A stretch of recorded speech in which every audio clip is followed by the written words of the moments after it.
Hello दोस्तों, स्वागत है आपका home science classes with SR में। दोस्तों, इस बीच कई दिन से मेरी वीडियोस नहीं गई हैं, उसके लिए आप सभी से माफ़ी है। कुछ ऐसे अपरिहार्य कारण थे जिसकी वजह से वीडियो नहीं बन पाया है, लेकिन मैं अब पूरी तरह से प्रयास करूंगी कि अब आज से हमारी लगातार वीडियोस बने ताकि आपकी भी पढ़ाई में निरंतरता बनी रहे। तो दोस्तों, इस सीरीज में यानी कि हम आहार एवं पोषण, यही सीरीज हमारी चल रही है डाइट और न्यूट्रिशन की। तो इसमें हमने संतुलित आहार पढ़ लिया है।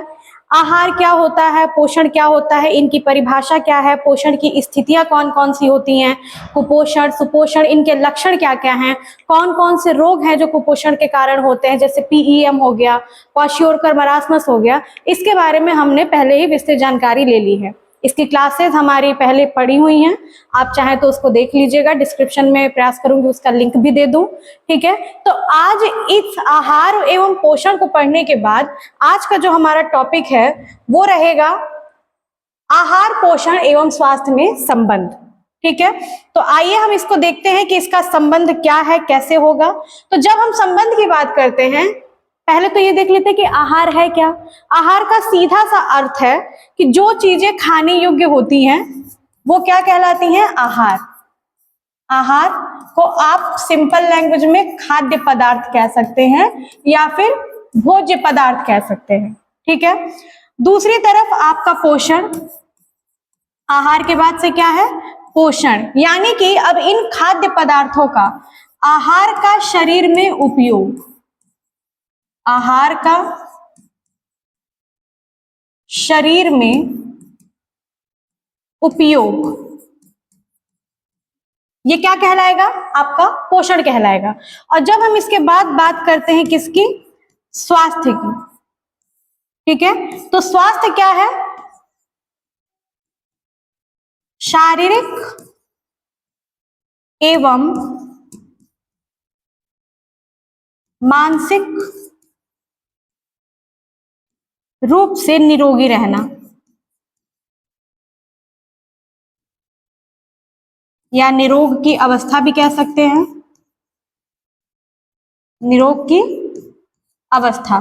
तो देखिए क्या क्या है, तीन चीजें हैं यहाँ पर। सबसे पहला है आपका आहार, कि आहार क्या है, तो जो आपके खाद्य पदार्थ होते हैं, सभी फूड ग्रुप भी आपने पढ़ा है, तो उन फूड ग्रुप के जो भी आहार है वो क्या है, आपके खाद्य पदार्थ हो जो भी आएंगे वो आहार के अंतर्गत आएंगे। इसके बाद हम पोषण की बात करते हैं। तो पोषण में क्या है कि जब आहार का आप जो भी भोज्य पदार्थ खाने में ले रहे हैं, सेवन कर रहे हैं, जब वो हमारे शरीर में जाता है और विभिन्न प्रक्रियाओं के द्वारा उसका हमारे शरीर में उपयोग होता है, तो वो क्या कहलाता है, पोषण कहलाता है। और जब हम बात करते हैं स्वास्थ्य की, तो स्वास्थ्य क्या है कि किसी भी व्यक्ति का, किसी भी बालक का या किसी भी वृद्ध का शारीरिक व मानसिक रूप से निरोगी रहना, यानी कि बिना किसी रोग के रहने की जो अवस्था होती है वो हमारी क्या कहलाती है, स्वास्थ्य कहलाती है। तो अभी तो ये तीनों ऐसे हैं, लेकिन जब हम रिलेशन की बात करते हैं तो आप किताबों में आपने देखा होगा कि आपको ऐसे एक त्रिभुज दिखाई देता है, ठीक है। इस त्रिभुज में, एक मिनट, ये जो त्रिभुज है, इस त्रिभुज को लेते हैं हम, डायरेक्ट सुंदर सा त्रिभुज बनाते हैं। ये त्रिभुज, कुछ ऐसा ही त्रिभुज आपको दिखाई देता है किताबों में भी। जो ये क्या करता है, ये एक रिलेशनशिप बनाने की बात करता है, बताता है कि तीनों चीजों में कैसे संबंध है। तो हम सबसे पहले यहाँ पर आहार को लिखेंगे, ठीक है। यहां पर हो जाएगा हमारा पोषण और यहां पर हो जाएगा हमारा स्वास्थ्य, ठीक है। आहार पोषण एवं स्वास्थ्य। अब जब इसमें रिलेशन की बात हम करेंगे तो आहार क्या है, हमारा पोषण से संबंधित है और पोषण आहार से संबंधित है। पोषण हमारा स्वास्थ्य से संबंधित है और हमारा स्वास्थ्य भी किस पर निर्भर है, हमारे पोषण पर। और ये स्वास्थ्य और पोषण दोनों ही किससे संबंधित है, हमारे आहार से संबंधित है। तो जब आपको यदि ये प्रश्न लिखना होगा तो आप इस तरह का एक डायग्राम बना करके लिख सकते हैं। अब इसके बाद से हम इन तीनों में रिलेशन कैसे समझेंगे, आइए देखते हैं। उनको बिंदुओं के माध्यम से, पॉइंट्स के माध्यम से आप बहुत ही आसान तरीके से उसे समझ सकते हैं। अगर बिंदुओं की बात की जाए तो सबसे पहला बिंदु क्या होगा हमारा, आहार पोषण एवं स्वास्थ्य, आहार पोषण एवं स्वास्थ्य तीनों अंतर संबंधित हैं। तीनों क्या है? अंतर संबंधित है, यानी कि एक दूसरे से ये क्या है? संबंधित है। जैसा कि मैंने अभी आपको डायग्राम जो हमने त्रिभुज बनाया था उसके माध्यम से बताया है। दूसरा पॉइंट अगर लिखना हो, दूसरा पॉइंट, तो हम क्या लिख सकते हैं? आहार पोषण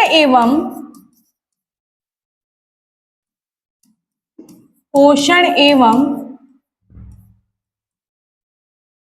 स्वास्थ्य का निर्धारक है। ठीक है, आहार क्या है हमारा? पोषण एवं स्वास्थ्य का निर्धारक है। कैसे? क्योंकि आहार से जब भी आप कोई भोज्य पदार्थ ग्रहण कर रहे हैं तो वो आपको पोषण प्रदान कर रहा है। आपको याद है त्रिभुज? आहार आपको पोषण प्रदान कर रहा है क्योंकि आहार में बहुत सारे पोषक तत्व हैं। इसको अभी हम आगे भी समझेंगे। और उस पोषण से ही आपको स्वास्थ्य की प्राप्ति हो रही है। इसीलिए आहार क्या है आपका? स्वास्थ्य एवं पोषण दोनों का ही निर्धारक है। फिर हमारा जो तीसरा बिंदु है वो होगा पोषण द्वारा आहार में उपलब्ध पोषक तत्वों का शरीर में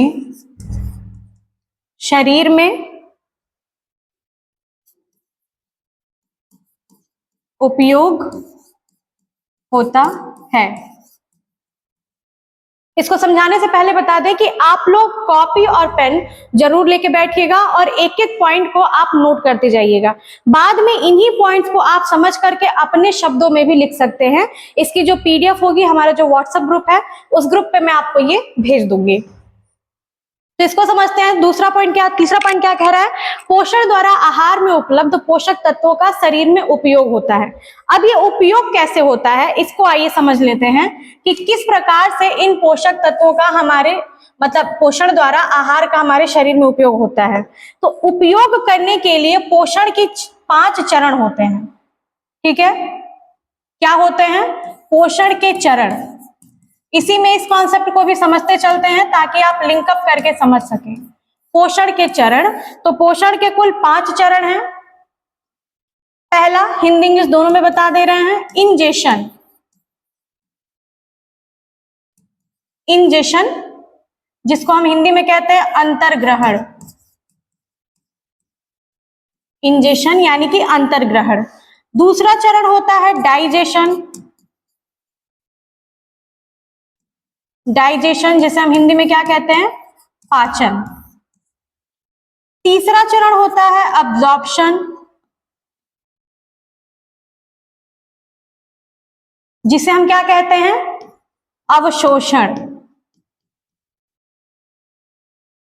अवशोषण। 3 चरण हुए। अब इसके बाद हमारा जो चौथा चरण है वो क्या होता है? वो भी एसिमिलेशन होता है। एसिमिलेशन यानी कि स्वांगीकरण या आत्मसातीकरण बोलते हैं इसे। स्वांगीकरण या आत्मसातीकरण। और जो हमारा सबसे लास्ट 5वां चरण है उसको हम कहते हैं एक्सक्रीशन। एक्सक्रीशन कहते हैं, इसको हम हिंदी में कहते हैं उत्सर्जन। हो सकता हो कि आपने ये पहले भी कहीं पढ़ा हो या इन 5 चरणों में से कोई ऐसा चरण हो जिसके बारे में आपको विस्तृत जानकारी होगी, लेकिन फिर भी हम इसे शॉर्ट में समझेंगे कि ये आखिर है क्या क्या। ठीक है, इंजेशन का मतलब होता है अंतर्ग्रहण, जो किसके द्वारा होता है? आपके मुंह के द्वारा। क्योंकि जब भी हम कोई भोज्य पदार्थ ग्रहण करते हैं तो सबसे पहले वो हमारे मुंह के रास्ते ही आगे बढ़ता है, हमारे शरीर के पाचन अंग के विभिन्न भागों तक पहुंचता है। तो इसलिए मुंह के द्वारा अंतर्ग्रहण होता है, यानी कि कोई भी भोज्य पदार्थ जो हमने ग्रहण किया।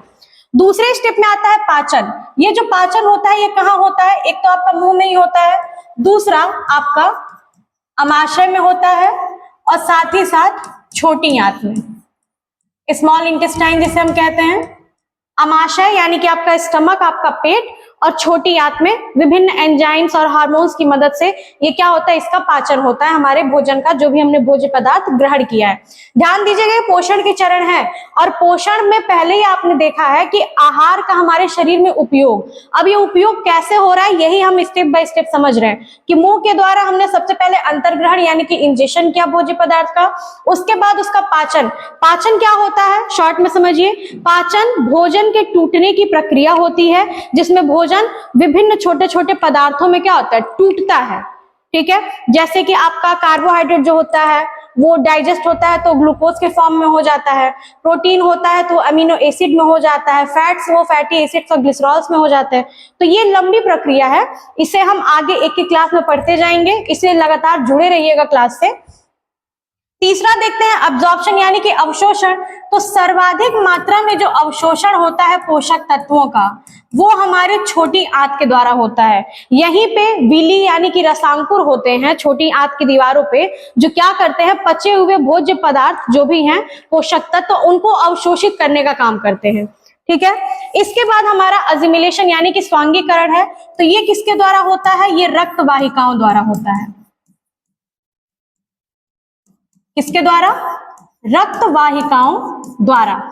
क्योंकि आपको पता है कि पोषक तत्वों का हमारे पूरे शरीर में ट्रांसपोर्टेशन यानी कि परिवहन कौन करता है, रक्त करता है, और ये रक्त वाहिकाओं में ही बहता है। ठीक है, तो इसीलिए सभी पोषक तत्व जो ऑब्जर्व कर लिए गए हैं, अवशोषित कर लिए गए हैं छोटी आंत के द्वारा, फिर वो विली के द्वारा अवशोषित किए जाते हैं, फिर वो हमारे रक्त वाहिकाओं में मिलते हैं, और फिर उनका ट्रांसपोर्टेशन हमारे पूरे शरीर में होता है। ठीक है, इसके बाद लास्टली हमारा उत्सर्जन बचा है। जो उत्सर्जन किसके द्वारा होता है, एक तो हमारा मलद्वार है, ठीक है, हमारी त्वचा है, और शरीर के बहुत सारे ऐसे भाग जैसे कि हमारी आंखों के द्वारा, नाक के द्वारा, मुंह के द्वारा, सारे अंग मान के चलिए कि लगभग हमारे उत्सर्जन में मदद करते हैं। मलद्वार हो गया, त्वचा हो गया, मूत्र द्वार हो गया यानी कि स्टूल और यूरिन के फॉर्म में, और त्वचा से स्वेटिंग के फॉर्म में हमारे शरीर में जो भी कार्बनिक अकार्बनिक तत्व होते हैं जिनका हमारे शरीर द्वारा प्रयोग नहीं होता है, ध्यान दीजिएगा, जिनका हमारे शरीर में उपयोग नहीं होता है पूरे इस प्रोसेस के दौरान, उसको वो क्या करते हैं, बाहर कर देते हैं, यानी कि वो हमारे शरीर के लिए यूजफुल नहीं होते हैं। तो ये 5 प्रक्रियाएं होती हैं, 5 चरण होते हैं पोषण के, जिसको मैंने आपको बताया। आई होप आपको समझ में आया होगा। और 3 पॉइंट आपने इसमें पहले ही पढ़ा है कि आहार, पोषण एवं स्वास्थ्य तीनों क्या है, अंतर संबंधित हैं। दूसरा, आहार पोषण एवं स्वास्थ्य का निर्धारक होता है। फिर तीसरा, पोषण द्वारा आहार में उपलब्ध पोषक तत्वों का शरीर में उपयोग होता है। ठीक है, आप चाहें तो यहां से मैं थोड़ा छोटा कर देती हूँ, स्क्रीनशॉट भी ले सकते हैं यहां पर। अब इसके बाद हम आगे का पॉइंट पढ़ते हैं। ठीक है, कि आगे इसमें क्या संबंध है। तो चौथा पॉइंट आपका है, चौथा पॉइंट, पोषण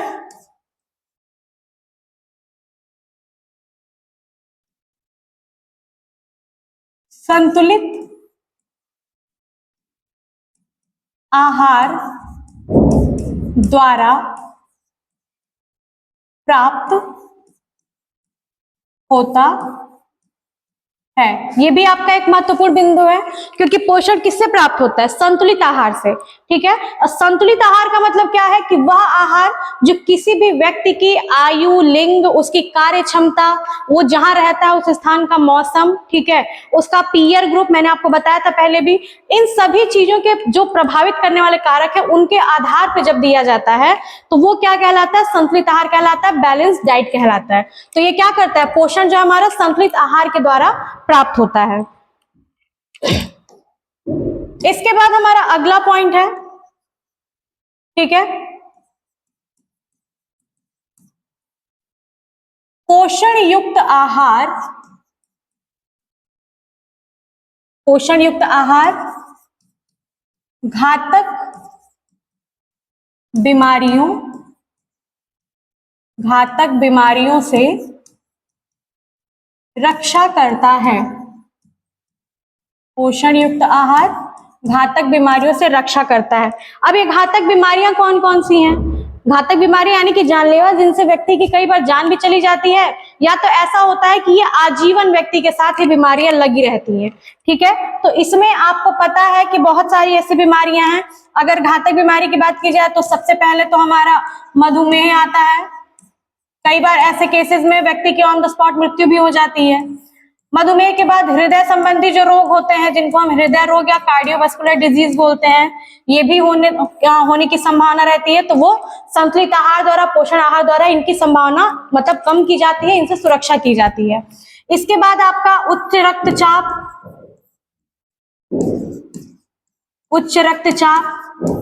ठीक है। फिर किडनी रोग, किडनी संबंधी जो रोग होते हैं, किडनी रोग, यकृत रोग या लीवर रोग जिसको हम बोलते हैं, लीवर डिजीज, हेपेटाइटिस वगैरह, हेपेटाइटिस, और साथ ही साथ हमारा एक कुछ कैंसर, सभी प्रकार के नहीं लेकिन कुछ प्रकार के ऐसे कैंसर होते हैं जिनमें हम संतुलित आहार के द्वारा या पोषण युक्त आहार, पोषण युक्त यानी कि सभी प्रकार के पोषक तत्वों से युक्त आहार द्वारा हम क्या करते हैं, इन सभी रोगों से शरीर को सुरक्षा प्रदान कर सकते हैं। ठीक है, इसके अलावा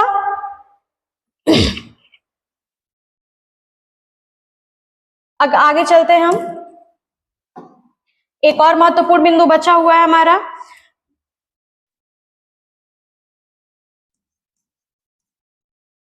अच्छा आहार एवं सुपोषण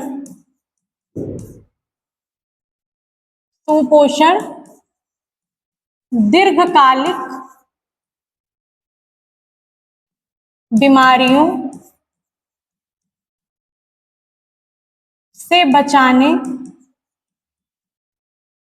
बचाने की कुंजी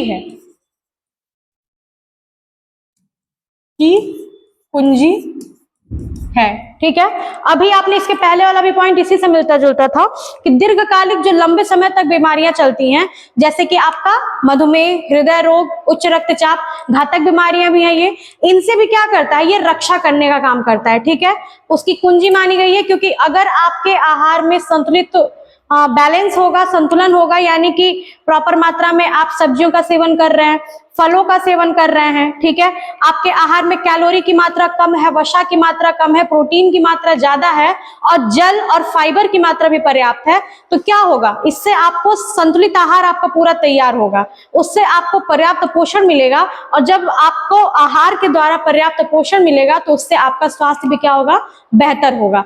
तो दोस्तों ये कुछ प्रमुख बिंदु थे, ज्यादा बड़ा टॉपिक नहीं है ये, इसको एक बार और आप लोग देख लीजिए। ठीक है, बहुत छोटा सा टॉपिक है, आराम से आप समझ सकते हैं कि इसमें क्या क्या रिलेशन हो सकते हैं। इन सब में आहार खाद्य पदार्थ होते हैं, पोषण का मतलब आहार का शरीर में जो उपयोग होता है, जैसा मैंने अभी आपको बताया, स्वास्थ्य शारीरिक एवं मानसिक रूप से निरोग की अवस्था होती है, और ये कब प्राप्त होती है, जब आपका आहार बढ़िया होता है। आहार बढ़िया होने से आपका पोषण बढ़िया होगा, यानी कि अगर आप अच्छे भोज्य पदार्थों का सेवन कर रहे हैं तो आपका शरीर भी स्वस्थ रहेगा, शरीर स्वस्थ रहेगा तो आपका मन भी स्वस्थ रहेगा। ठीक है, इसके बाद से हमारे कौन कौन से प्रमुख बिंदु थे, आहार, पोषण एवं स्वास्थ्य तीनों अंतर संबंधित हैं। आहार पोषण एवं स्वास्थ्य का निर्धारक है, पोषण द्वारा आहार में उपलब्ध पोषक तत्वों का शरीर में उपयोग होता है, और पोषण के चरण कौन कौन से हैं, साथ में आप अगर इसको पढ़ते जाएंगे तो मुझे पूरी उम्मीद है कि ये आपको याद भी होता जाएगा। 5 ही चरण है, ध्यान दीजिएगा, इंजेशन यानी कि अंतर्ग्रहण, डाइजेशन यानी कि पाचन, अब्जॉर्प्शन यानी कि अवशोषण, और चौथा एजिमिलेशन यानी स्वांगीकरण, और लास्ट हमारा 5वां एक्सक्रीशन यानी कि उत्सर्जन। ठीक है, तो ये 5 चरण है जो पोषण के चरण के नाम से जाने जाते हैं। फिर पोषण संतुलित आहार द्वारा ही प्राप्त होता है, पोषण में ही, संतुलित आहार में ही हमें क्या प्राप्त होता है, पोषक तत्व। ये भी ध्यान दीजिएगा कि पोषक तत्वों से भरपूर जो आहार होता है वही क्या कहलाता है, हमारा संतुलित आहार कहलाता है। और इस संतुलित आहार से पोषण, यानी कि आप अगर सभी बिंदुओं को देखेंगे तो आपको ये समझ में आएगा कि आहार, पोषण और स्वास्थ्य ये तीनों क्या हैं, एक दूसरे से संबंधित हैं।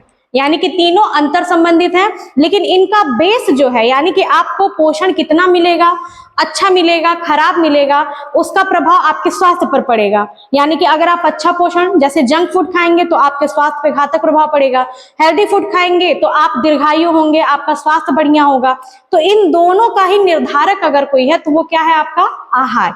अब वो आहार संतुलित है, असंतुलित है, ये हमारे पूरे क्या करता है, हमारी जो आदतें हैं आहार संबंधी उन पर निर्भर करता है। तो इसीलिए आहार को हम पोषण एवं स्वास्थ्य का निर्धारक या आधार भी मान सकते हैं। ठीक है, तो ये कुछ प्रमुख बिंदु थे जो इस टॉपिक से रिलेटेड है।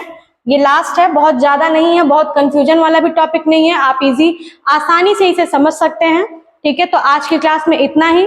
अगर आपको इससे संबंधित कोई भी डाउट होगा, कोई पॉइंट होगा तो पूछ लीजिएगा। अभी हम आहार एवं पोषण की सीरीज लेके चल रहे हैं, तो इसके कुछ बेसिक जो टॉपिक्स हैं जो लगभग सभी एग्जाम्स में पूछे जाते हैं, BA-MA में भी पूछे जाते हैं, कंपटीशन में भी पूछे जाते हैं, तो उसको अभी हम कवर करेंगे। फिर एक एक करके हम थोड़ा अपने लेवल को एडवांस लेवल पे लेके जाएंगे। अभी ये बेसिक है ताकि आपकी भी समझ बराबर बनी रहे।